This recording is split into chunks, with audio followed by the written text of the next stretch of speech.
Good morning and welcome to Sunday Square Off. I'm Brahm Resnik. On this Thanksgiving weekend, we're taking a break from politics with personal stories of hope, resilience, and help for folks in need. The common thread, people trying to make our world a better place. How do we help people who are homeless with a bed and a meal or something else? The Phoenix Rescue Mission made a dramatic decision to do something different, and it's changing lives. What would you do if you saw wrongdoing at work? Paula Padine took on the Phoenix VA twice and won. Padine shares her story of surviving bosses who wanted to just make her go away. And 12 News' 29th Turkey Tuesday was a huge success thanks to our viewers. There's still plenty of time for you to help. What happens when you realize what you're doing isn't working the way you want it to? That's what happened at the Phoenix Rescue Mission. For years, the Rescue Mission's two sites provided emergency shelter for several hundred men and women every year. But then the mission changed, from providing beds for people living in the streets to dealing with why they were living in the streets. The results at Phoenix Rescue Mission could be a model for others. Joining us to tell the Phoenix Rescue Mission story is the mission's Client Services Director, Jesse Dellariva. Welcome to Square Off. Thank you for having me.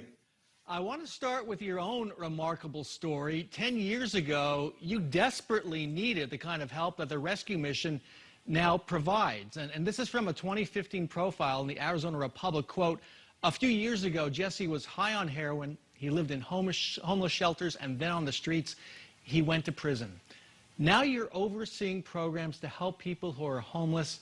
How did you turn your life around? Yeah, so like you said, I was addicted to drugs, grew up in a broken household. Eventually, I got sick and tired of living the way I was living. I was on the streets, in jail, and I came to Phoenix Rescue Mission myself, participated in the program. It completely transformed my life. I now have been completely clean and sober from drugs and alcohol for over 8 years. Working here as the Client Service Director, giving back to people in need, married, have 2 beautiful children, graduated from Grand Canyon University, and currently am participating at Grand Canyon in the Masters of Business program. Oh, that's terrific. And you also got a $100,000 scholarship to Grand Canyon. Isn't that right? Yeah, I participated in a contest at Grand Canyon and won a full ride scholarship to GCU for a bachelor's, for an undergraduate degree. And I graduated in 2019. Congratulations. That is so great. So let's turn to the rescue mission. At what point did the folks say there that emergency beds aren't getting the job done? We have to do something different. It was about 3 years ago that we decided to move from emergency shelter to a more integrated residential treatment program. Traditionally, we always provided an emergency shelter service to the clients, which is you could come in, you can get a bed, you can get something to eat, you can get a shower, but then you have to leave in the morning and you can just repeat that process day by day over and over. But what we saw was people coming, just getting those basic needs met, for years at a time, for months, and they weren't getting better. They were staying homeless. They weren't taking any steps to move forward in their life, and so we've removed that part of our service, and we exclusively began offering more inpatient residential services that people had to make commitments to change. They got their needs met: shelter, food, hygiene, clothing, etc. But then they had to commit to a program that could actually address the underlying issues they were facing and help them to really change their lives. And so there are 2 programs, one for men and one for women and children. Why a women and children's program, not just women?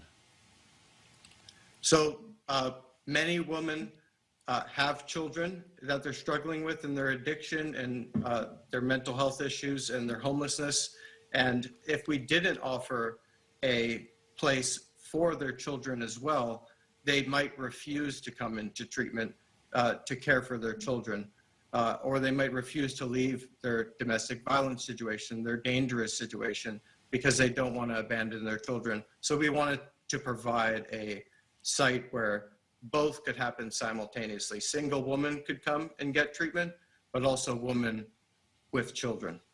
So what was the philosophy behind this change? Because, as you said, you saw the same people just coming back year after year. What was the philosophy behind it, and how difficult was it to make that transition? It was fairly difficult. We were worried about that we wouldn't be able to reach as many people, because the emergency shelter was a great fishing pool to catch people that really needed help and were motivated to change their lives. So we changed it with the intention of really wanting to provide quality, life-transforming services rather than just meeting basic needs and potentially enabling their homelessness long-term. We changed it. We implemented a new program called the RAP program. It stands for Rescue, Assess, and Place. The rescue part is that we bring them from the streets, meet their basic needs. We assess their needs anywhere from a 1 to 30-day period, medication, mental health, legal issues, addiction issues, motivational issues, emotional issues. We're assessing those needs, and then we're placing them into what option would be a best fit for them, whether it be in our inpatient residential program or another external program that can best address the current issues that they're dealing with. And that change in philosophy, that change in program has been a massive success in helping people. It's increased the number of people that we have been able to serve rather than decrease it as we initially thought might happen. And how about the loss of emergency beds? Because as we keep hearing, there aren't that many here in the Valley. What's the impact there? Well, we lost emergency beds, but we gained inpatient residential program beds.